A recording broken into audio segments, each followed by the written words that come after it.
I want to bring in our second last talk of the day. And for this one, I'd like to bring on Jeff from the ENS team to tell you about the future of Ethereum naming service. Please give Jeff a big round of applause.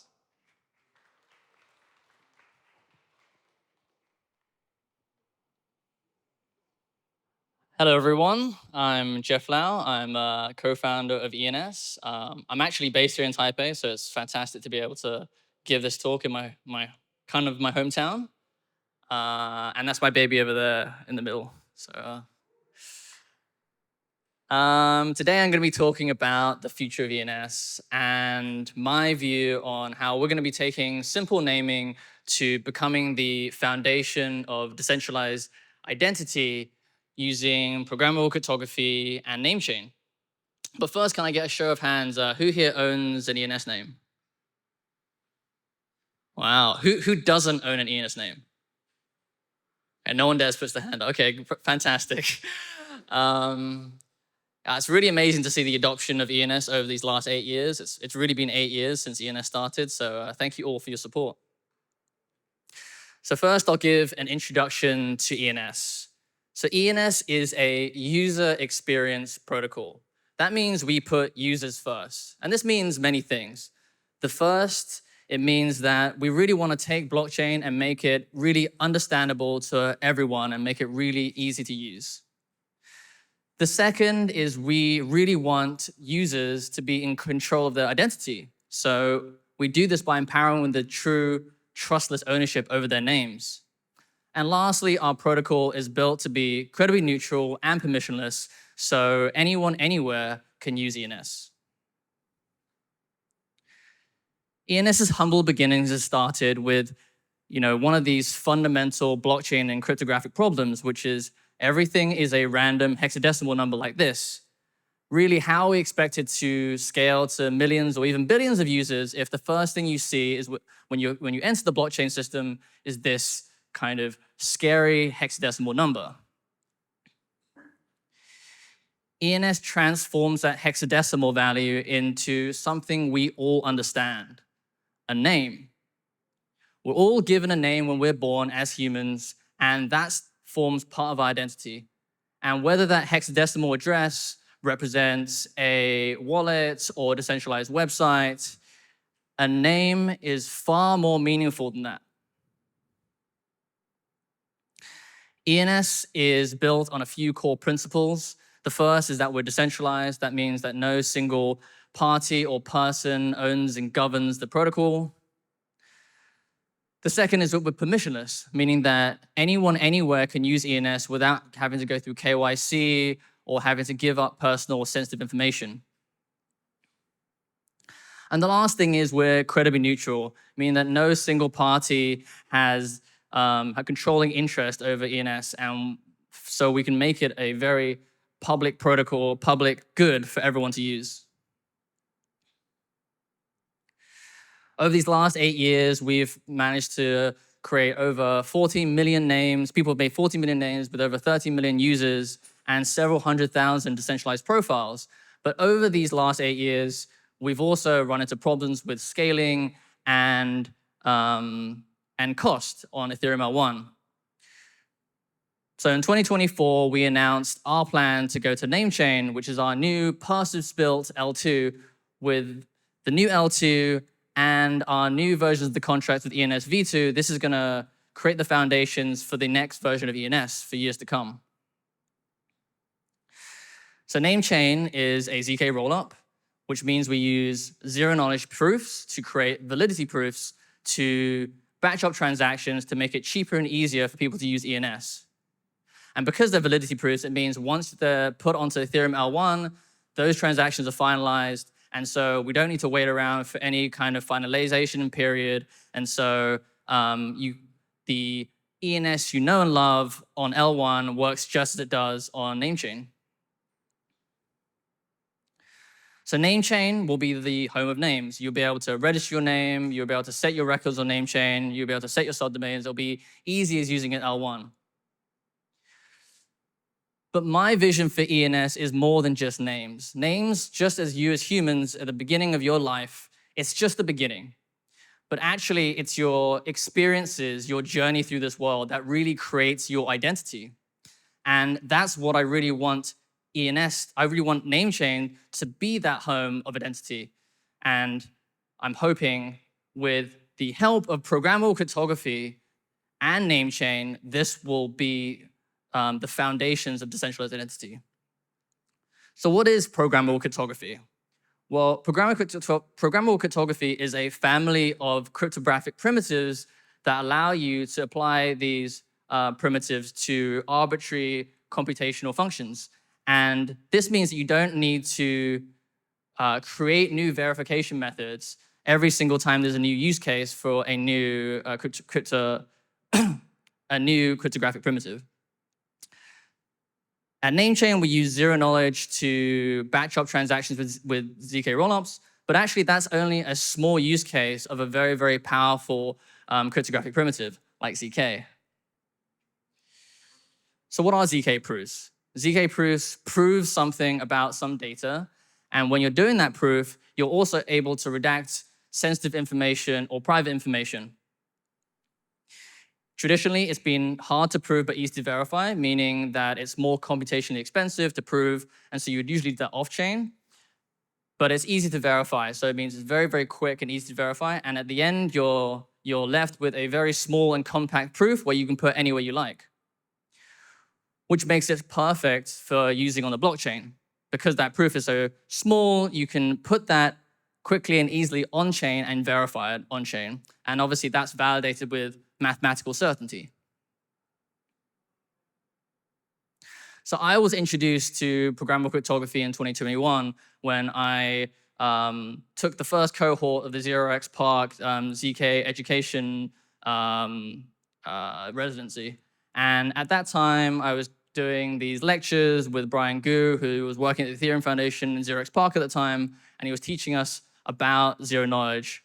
And at that time, everything was specific circuits for specific problems, such as Tornado Cash. Everything was kind of slow, and it was really impossible to prove things on mobile. And the kind of problems we were solving back then was like how to do 256-bit maths in a 254-bit prime field, like really low-level tasks. But fast forward 4 years, everything has kind of changed, and zero knowledge has really, come to the forefront, where we've got generalized circuits, and we have ZK VMs that can prove many, many things, not just single things. The improvement in terms of speed and mobile proving is now actually possible today, which is super important for some of these identity use cases for zero knowledge proofs. So some of the protocols that are actually using this right now, Sysmo back in 2021 was using ZK proofs for ZK identity. Sadly, they're no longer around, but that dream of ZK identity is still alive with protocols such as ZK email and TLSnotary. And ZK email is doing verification of email contents and ownership. I believe the founder did a small talk today. And ZK TLS is this idea of proving properties of secure web connections. So anywhere there's a TLS connection, you can also package that up into a ZK proof and make it portable. So the bottom line is that these kind of protocols allow you to package things in Web 2 and put them onto Web 3 and make them portable. So it's this idea of portable credentials. Once they're in that proof, you can put that anywhere you want, such as on-chain. But traditionally, these credentials have been kind of minted to a token or address. And honestly, like, credentials are really meaningless without some kind of identity related to it. So that's where I see ENS and programmable cryptography together creates this foundation for verified credentials that we haven't really seen yet. So traditionally, ENS is this idea of mapping a name to a record. Any record, it can be your Twitter, it can be your GitHub, it can be your Ethereum address. And this is still really, really useful, right? If you want to point someone to your Ethereum address without giving them a long hexadecimal number, it's great to have an ENS name to point to that or to your decentralized website. But ENS really transforms when you take this idea of the record and turn it into a verified record. It creates this web of trust that we really haven't had before that is attached to your identity. So today, the only two-way linked, verifiable, and permissionless record is the primary name. So the primary name is this idea of taking an ENS name and pointing it to an address and having that address point back to the primary name. And this is all done using ECDSA signing. So you sign, obviously, to attach your address to an ENS name, but then you also sign again to prove that you own this address and that you're pointing back to this ENS name. So you can create this two-way link between your name and your address. And that means on your favorite applications like Etherscan or your wallets, you can safely, switch out your address for that ENS name. But this has been the only verifiable, two-way linked record that exists on ENS today. But in the future, with programmable technology, programmable cryptography, and ZK proofs, it means that we can add things like Twitter or GitHub and LinkedIn and have these verified records, or even things like proving you worked at a particular company or you attended a particular event, like here in ETH Global. You can all add these to your ENS names in the future. So how does this work in practice? So what you would do is you would take the record and the ENS name and then the ZK proof, and you would package them together and put them as inputs to the ENS resolver contract. So the ENS resolver contract is a contract that maps the ENS name to a record. And so when you set up your record, you would put all of these as inputs to the resolver, and the resolver will be superpowered with this ZK verifier that essentially verifies the ZK proof when you are setting your record. And that means the record is verified when you're setting the record itself at set time, not at read time.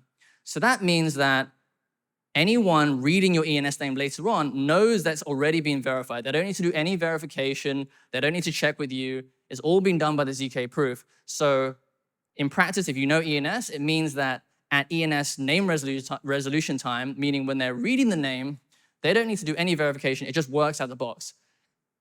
And so if you know ENS is integrated in all your favorite libraries, whether that's VM or Ethers or your wallets or Etherscan. So it just means that out the box, you can get verified credentials directly within your ENS name without your developers having to do too much changes to their code.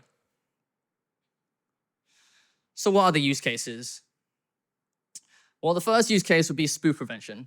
Think about when you are paying someone to an ENS name, but you may have typed it incorrectly, or someone might be spoofing you. You can quickly check their social media accounts if it's verified already, and check whether, I've actually interacted with that account before, and at that Twitter account, I remember that account. It means you can easily check whether or not it's some kind of spoofed ENS name or not.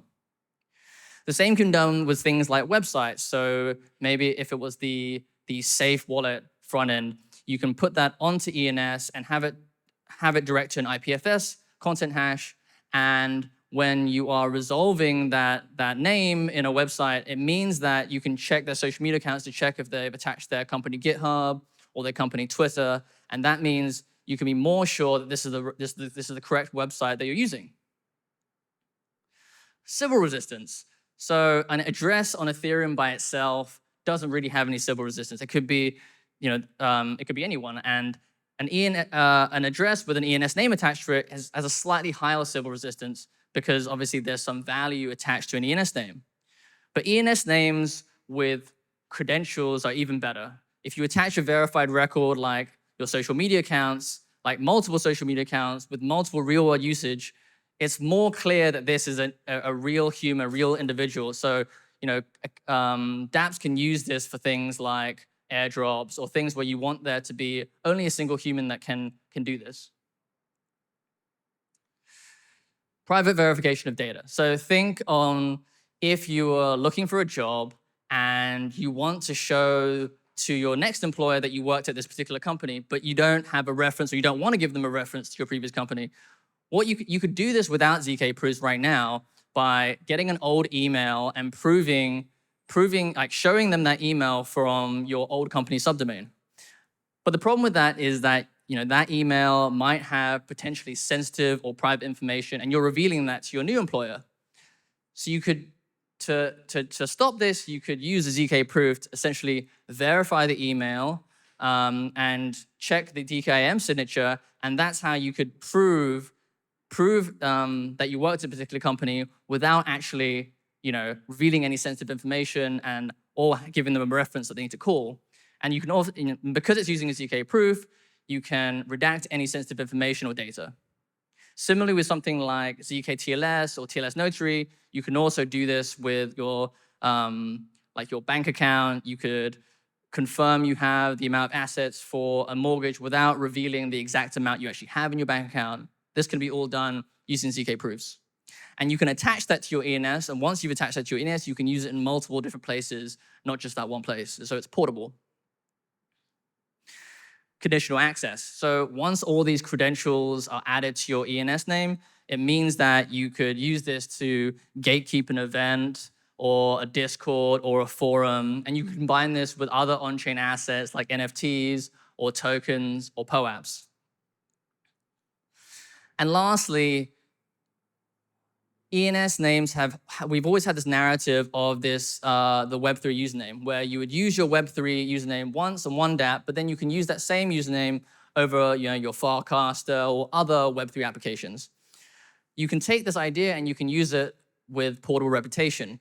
So once you prove and attach it once to, say, your ENS name, you can use it in multiple different places or use it to apply to a different company without having to reprove and reattach all your proofs again. So these are just a few use cases of what can be done with ENS and programmable cryptography. But I'm sure you guys will come up with more innovative use cases that we'll see in the years to come. I really believe that these verified records give meaning. It really gives meaning to an ever-increasing AI-dominated world, and it really creates this foundation of this web of trust within ENS and the decentralized ecosystem. ENS started in 2017. We were really trying to solve this idea of the human readable name and getting rid of hexadecimal. And 4 years later, with our first two-way verified record, the primary ENS name, we invented this idea of the portable Web3 username, where you can take your ENS name, your identity, and go to different places. But that identity was just the name and some records that weren't verified. I think in 2025, the new narrative for ENS is turning your ENS name into a portable identity that you can take with you and verify some of your credentials. Even businesses can have their own identity, and they can show you that they have, proper reviews and proper customers. So here's just an example, like gflow.eth has all these verified records. I can use it in Dapp 1, in Dapp 2, and this will be all part of Namechain, but when you zoom out, the other names like businesses might have verified reviews on their Dapp, and then you can interact with that Dapp and see oh, this business has all of these reviews that are from actual users because there's Sybil resistance, because they've got credentials. You might be able to provide your credential to a shop to prove that you're over 18 or that you have the right token to be able to get these assets. And then this all becomes this big chain of identity of Namechain. And then on top of that, all the other chains that need to use kind of identity-related and credential things can hook into Namechain and use those credentials themselves.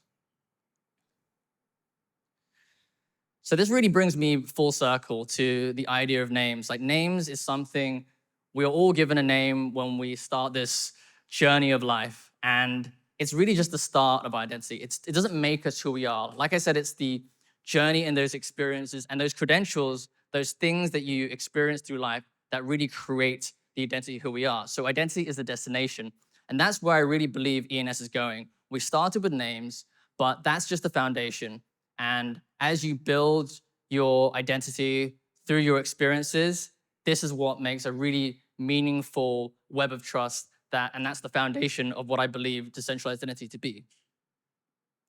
So thank you for coming with me on this journey between names and identity. Thank you.